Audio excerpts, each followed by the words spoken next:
Le dépistage demeure le seul moyen pour prévenir mieux, pour lutter contre la survenue de ces cancers. On en parle dans ces journaux. Également au sommaire, lancement des travaux d'asphaltage de plusieurs avenues de la cité Manika-Kolosi, un projet de grande envergure qui vise la transformation totale de cette cité dont les routes étaient jadis dans un état piteux. Environ 2,6 km seront asphaltés. Les détails à suivre dans ces journaux. Voilà tout pour les titres encore une fois. Ravi de vous retrouver pour cette édition de 13h30. Je l'ai dit en titre, les experts de la santé, médecins, professeurs et autres se sont retrouvés en matinée d'information sur les cancers du sein tenue à l'Institut national des recherches biomédicales. Objectif, sensibiliser la population sur les facteurs de risque et les moyens de prévention contre ces fléaux. On fait le point avec Nicole Sesep-Loka.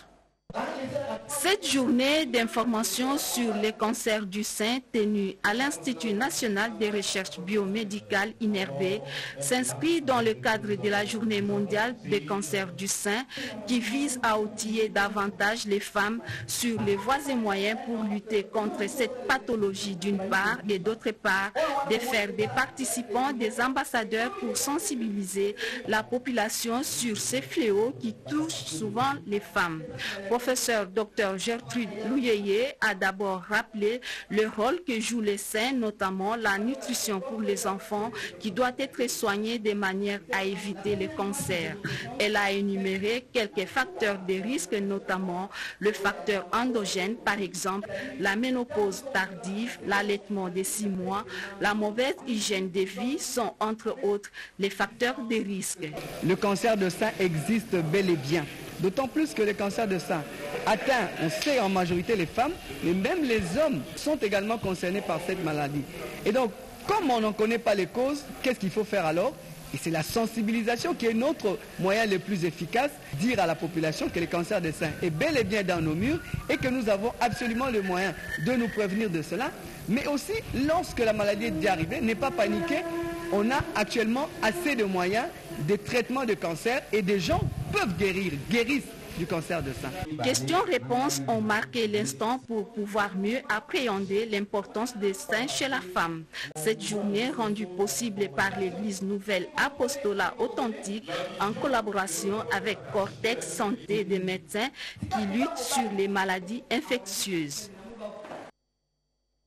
Structure avec le lancement des travaux d'asphaltage de plusieurs avenues de la cité Manika-Kolosi. Nous sommes dans les lois là-bas. Au total, 2,6 km des routes seront asphaltées. Ces réalisations rentrent dans la vision du chef de l'État, Félix-Antoine Tshisekedi Tshilombo. Travaux lancés par le maire de Kolosi, maître Jacques Massengo. C'est un reportage de la RTNC lois là-bas. Une première dans son histoire. La cité Manika se modernise et connaît une métamorphose sans précédent grâce à l'action déterminée du premier citoyen de la ville. Samedi 19 octobre 2024, le maire de Kolosi, maître Jacques Massengo Kindele, lance officiellement les travaux d'asphaltage des 2,6 km de avenues d'Ikouloué, Ouamba, Kongolo, foyer social, Kilachi, de Rail, à partir de l'avenue Maniema. L'autorité la plus accessible à ses administrés a été escorté jusqu'à la finisseuse où il a donné le go. Cette cité qui était jadis dans un état de délabrement de route se dote des infrastructures modernes répondant aux aspirations de ses habitants. Sur l'avenue Maniema, c'est une couche d'asphalte d'une épaisseur de 6 cm posée par l'entreprise Cermac en charge de travaux afin d'assurer la longévité de cet ouvrage. Pour la fluidité des activités commerciales, toutes les autres avenues secondaires précitées seront également asphaltées. Nous sommes dans la ligne droite de la vision du chef de l'État. Donc il était temps que la population de la cité puisse bénéficier aussi des bienfaits, des retombées de la redevance minière que la ville de Kolosi perçoit. Nous saluons aussi l'encadrement que nous bénéficions au niveau de la province de la part de son Excellence Madame Fifi Masuka Saini. Des réalisations qui renforcent la confiance accrue entre la gouvernance orthodoxe du premier citoyen de la ville de Kolosi et sa chère population, réaffirmant son engagement pour l'aboutissement heureux de ce vaste projet. On reste dans les lois là-bas, plus précisément dans la commune de Dilala pour vous faire voir l'avancement des travaux de construction de nouveaux bâtiments administratifs. Les maçons s'activent pour que l'ouvrage soit remis dans les délais. Plus de détails avec Ricardo Bambeka. Financé sur fonds propres de la commune de Dilala et exécuté par une entreprise de la place, les travaux de construction des nouveaux bâtiments R+2 avec une salle polyvalente évoluent normalement. Après la pose de la première pierre, il y a paix par la patronne de l'exécutif communal de Dilala, Françoise Mangouji. Sur le site, les ouvriers entament déjà la deuxième étape, comme l'indique le chef de chantier. Nous sommes au niveau de l'élévation. Nous avions commencé par la première étape qui était notre fondation. Nous avançons un peu vite, vu la situation et la saison où nous sommes. Là, nous sommes en train de faire le portique, c'est-à-dire la structure en béton, armée. Et puis nous allons compléter avec les murs de remplissage de la maçonnerie. Après cette étape, nous allons passer directement au niveau du plancher. En même temps, nous allons couler les poutres où sera reposé notre plancher. Après ça, c'est alors qu'on va passer au niveau supérieur. Le slogan « Le peuple d'abord » vaut son pesant d'or dans cette municipalité chère à Françoise Mangouji qui matérialise ici la vision du chef de l'État Félix Antoine Tshisekedi Tshilombo, imprimée en province par la gouverneure du Lualaba, Fifi Masuka Saini. Ces nouveaux bâtiments modernes répondant aux standards internationaux viennent résoudre un problème qui s'est posé avec acuité et permettra aux agents et cadres de cette administration publique de l'État affectés à la commune de Dilala d'Evreux dans de meilleures conditions. Pendant ce temps, le maire de Kikwit, lui, a inspecté les travaux d'assainissement de la ville de Kikwit, question de lutter contre les érosions dans cette partie du territoire national. Déterminé à revêtir la ville de Kikwit de sa plus belle robe datant, le maire de la ville a lancé une campagne d'assainissement afin d'atteindre ses objectifs. Le premier citoyen de Kikwit, Abengiama, a effectué une descente en ville basse, question de se rendre compte de l'avancement des travaux d'assainissement du port. Je suis personnellement descendu sur terrain pour me rendre compte du déroulement de travaux d'assainissement du port qui était devenu très sale. J'ai ainsi chargé la société chinoise avec le fonds propre de la mairie pour se mettre à l'œuvre. Nous demandons ainsi aux ressortissants de la ville de Kikwit, au président Vital Kamere et aux autres personnes de bonne volonté de nous venir en aide. Chef de l'État. Les habitants de la ville de Kikwit se disent très satisfaits de la détermination et de la volonté politique du maire. Par rapport au maire de la ville, Kota. Ça c'est la première fois que la maire de la ville a la Mambakoy. Après le port de Kikwit, les maires de la ville se rendus au pont Kouilou où se déroulent les travaux de construction du grand caniveau qui, hormis le pont, a sauvé quelques maisons de la grande érosion sur la nationale numéro 1. Le logo du Bosso a félicité le maire de la ville. On m'a dit que na télémi, na sabat, na sa propre. Place aux Zalaka, lag moye mon nene maman. Ce qui est tout le moyen qu'on les résaté. Cette tournée a eu pour point de chute Kikwit 2, où le maire a remis à la jeunesse devant la notabilité quelques matériels d'assainissement pour lutter contre les érosions qui menacent les trafics entre Kanzombi et Kikwit 2. En Ituri, les travaux de modernisation de l'aéroport national de Murongo dans la ville de Bunia évoluent à pas de géant. C'est en fait pour permettre l'atterrissage des gros porteurs sur cette piste et booster l'économie de cette province sous état de siège. On écoute plutôt le commandant de l'aéroport national de Bunia, Paul Bunangana. Les travaux de modernisation de l'aéroport de Bunia évoluent bien. Sur tous les 4 lots, les constructeurs évoluent concomitamment avec tous les travaux, c'est-à-dire l'agrandissement de la piste, l'agrandissement et renforcement du tarmac ou aire de stationnement, la construction de la nouvelle aérogare et aussi la construction de bâtiments administratifs techniques, la tour de contrôle ainsi que la caserne à Tiesandi. L'ancienne dimension c'était de 1850 mètres de longueur avec une largeur de 30 mètres. L'actuelle piste va passer de 1850 mètres à 2500 mètres et de 30 mètres à 45 mètres de largeur. L'aéroport va recevoir maintenant les porteurs. Donc l'aéroport deviendra d'une grande taille. L'agrandissement de la piste de tarmac est dimensionné de la taille d'un avion de Airbus A320. Le tarmac sera d'abord renforcé, agrandi, c'est-à-dire fera le double de la taille actuelle de 14 000 mètres carrés. Du côté de l'aérogare, effectivement, on est maintenant au niveau de finissage de la fondation. La taille sera de 4410 mètres carrés. Les bâtiments administratifs et les bâtiments techniques sont aussi presque quasiment finis. La tour de contrôle, on a fini avec la fondation. Bien sûr, on attend les matériaux métalliques. Sachez aussi que certains habitants de la ville de Bunia se sont exprimés sur la prorogation de l'état de siège en Ituri. Je vous prie d'écouter leurs avis à travers ces reportages des Junior Selemani. Le président de l'Assemblée provinciale de l'Ituri se félicite de la calmie volatile qui règne actuellement en territoire du Roumou. Ceci grâce à l'implication des leaders communautaires de la région ainsi que les efforts de l'administration militaire de l'Ituri. Toutefois, l'honorable Sami Djakonga attend voir le groupe armé qui insécurise les populations de territoire de Mahagi, Djougou et Mombasa être traqués par les forces armées. Toutefois, il y a lieu de saluer le retour de la paix remarquable dans les territoires du Roumou grâce à l'implication effective et sincère des leaders communautaires avec l'accompagnement du gouvernement provincial, plus particulièrement l'engagement patriotique de l'administrateur militaire du territoire du Roumou.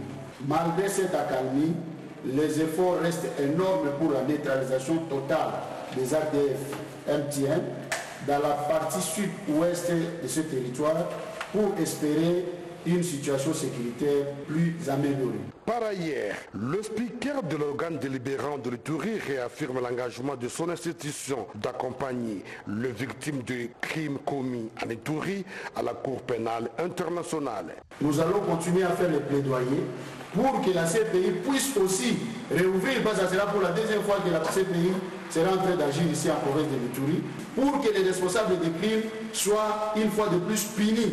Signalons que, de sa prise de fonction, le président de la première institution de la province de l'Ituri avait inscrit la sécurité parmi les piliers de ses priorités. Les consultations initiées dernièrement avec les forces vives autour de la pacification de l'Ituri est une preuve éloquente. On reste en province pour parler de l'ouverture le week-end dernier à Bouende, dans la province de la Chuapa, de la session d'échange sur les leçons apprises du processus électoral 2023 avec les parties prenantes, notamment les femmes et les personnes vivant avec handicap. Des précisions de nos confrères de la RTNC Chuapa. Cette session d'échange libre et constructif a réuni dans un premier temps sans gêne de toutes les couches confondues de Bouende dans la salle Kokoli. Elle a pour but de recueillir les expériences des groupes marginalisés, en l'occurrence les jeunes, les femmes et les personnes vivant avec handicap, concernant les processus électoraux et de discuter des leçons apprises afin d'améliorer les futures réflexions électorales. D'après le directeur pays adjoint de la Fondation internationale pour les systèmes électoraux, AIFES RDC, M. Rino Kamidi, les groupes marginalisés, notamment les femmes, les jeunes, les peuples autochtones et des personnes vivant avec handicap, continuent de faire face aux obstacles pour leur participation électorale inclusive. Cet atelier connaît la participation de la secrétaire exécutive provinciale de l'ACENI Chuapa, Mme Clarisse Bongola, et la facilitation de Mme Boua Mariam, consultante de AIFES, sans citer la société civile. Lorsque viendra le moment des réformes électorales, il sera important que ceux qui n'ont pas la possibilité d'être autour de la table se fassent quand même entendre. Le président du conseil provincial de la jeunesse Chuapa, César Bafé, salue cet atelier, un antidote contre la manipulation des jeunes lors des élections. Nous estimons qu'avec la présence comme l'implication de la jeunesse dans cet atelier, ça aura un impact parce qu'ils vont répercuter cette information auprès de leurs bases respectives. Nous pouvons nous attendre quand même à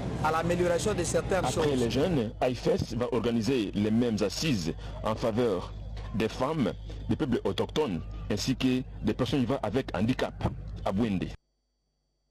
Autre chose, le gouverneur du Kasaï, Maître Mukendi Boukassa, lui, a procédé au lancement des travaux en rapport avec le dialogue fiscal 2024, et ce, grâce à l'appui technique et financier du projet Encore. Franklin Claire Kalombo nous en dit un peu plus. Ce premier forum sur le dialogue fiscal 2024 entre les ministres provinciaux, l'administration fiscale provinciale, les services d'assiette, les entités territoriales décentralisées, la société civile et les opérateurs économiques vise à diagnostiquer les pourquoi des faibles recettes dans la province et réfléchir sur les stratégies à mettre en place pour obtenir des solutions durables à ces problèmes. Bowenga Efonge, coordonnateur provincial du projet Encore, donne ici les objectifs de ces assises de 7 jours.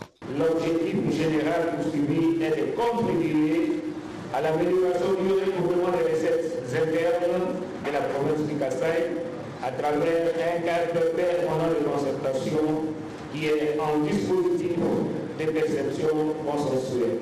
Maître Crispin Mukendi Boukassa, gouverneur de province, qui a lancé personnellement ces échanges, a émis le vœu de voir la participation active et courageuse de chaque partie prenante. J'ose espérer que le cadre de concertation permanent existant sera revisité de fond en comble pour consolider la bonne collaboration entre la direction générale de recettes du Kasaï, le service d'assiette, les entités territoriales décentralisées et la société civile, ainsi que la Fédération de l'entreprise du Congo et les autres organisations patronales pour l'intérêt majeur de la province du Kasaï. Signalons que ce cadre permet à créer un climat de confiance entre le gouvernement provincial, les services d'assiette, la DGRCAS, les opérateurs économiques et la société civile. Et Franklin et Claire Kalombo nous apprend également que les élèves des écoles primaires Kambaji et Lupambu, déplacés internes du phénomène Kamouina-Sampou, ont bénéficié des fournitures scolaires, dont de la Fondation Kadima qui accompagne la gratuité de l'enseignement primaire prônée par les chefs de l'État Félix-Antoine Tshisekedi Tshilombo. Images et commentaires. Accompagner la gratuité de l'enseignement primaire prôné par le chef de l'État Félix-Antoine Tshisekedi Tshilombo, c'est dans ce cadre que s'inscrit ces gestes de bonne volonté que vient de poser ces jours la Fondation Kadima à l'endroit des élèves de l'école primaire Kamabanji et Lupambu situés dans la commune de Kanzala, précisément au quartier Sami 2, qui bénéficient des fournitures scolaires composées de cahiers et stylos à billes afin d'aider ces élèves de bien étudier, car la plupart d'entre eux sont de placés internes victimes du phénomène de triste mémoire dit Kamouina-Sampou. Motif de satisfaction et grande joie de la part des élèves et enseignants qui, en des termes clairs, expriment leur sentiment de joie à l'endroit de la Fondation Kadima. Nous remercions la Fondation Kadima pour les gestes qu'on a fait. On a distribué les cahiers pour nos enfants de notre école. Vraiment, nous sommes contents et contents. Ils ont eu de bonnes choses, les cahiers, les kits scolaires. Je tiens à les informer qu'ils ne nous oublient pas. À une prochaine occasion, de telles occasions comme ça, ils s'en souviennent chaque jour de nous.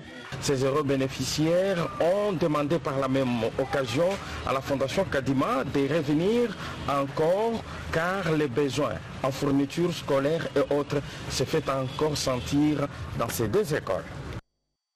La Direction générale des migrations du Sud Kivu a des nouveaux OPJ. Ils ont prêté serment devant l'officier judiciaire le 16 octobre dernier. On fait le point avec nos confrères de la RTNC Sud Kivu. 54 officiers de police judiciaire à compétence générale de la Direction générale des migrations de GEM ont prêté serment mercredi le 16 octobre lors d'une cérémonie qui s'est déroulée dans la salle auditorium à la Botte. Ces OPJ, venant de plusieurs postes frontaliers et aéroportières et portières, ont prêté serment devant l'officier du ministère public, à savoir le procureur Basile Mulumba, qui en personne a présidé la cérémonie. Dans ce moment de circonstances, le procureur de la République a appelé les assermentés à s'investir pour rechercher les infractions liées à leur domaine, comme le demande la loi. Une idée renchérie par le directeur provincial de la DGM, M. Jacques Ikila Ikwa. Celui-ci a également démenti l'information circulant dans les réseaux sociaux selon laquelle ces assermentés sont venus des différents partis politiques. Il a ensuite prodigué des conseils aux nouveaux agents afin qu'ils exécutent comme il faut leur mission. L'officier de migration, revêtu d'au moins du grade d'inspecteur adjoint, est officier de police judiciaire à compétence générale sur toute l'étendue territoire national. L'officier du ministère public a seul le monopole de l'initiative de l'action pénale. Les membres du Conseil de sécurité en province, c'est des services membres de l'ordre opérationnel et des membres des familles assermentées ont été présents à la manifestation. Politique, la fédération de l'UDPS au Katanga a échangé avec sa base sur la révision constitutionnelle. Pour l'honorable Kaboué-Mwamba Michel, l'actuelle constitution freine les développements du pays. Images et commentaires.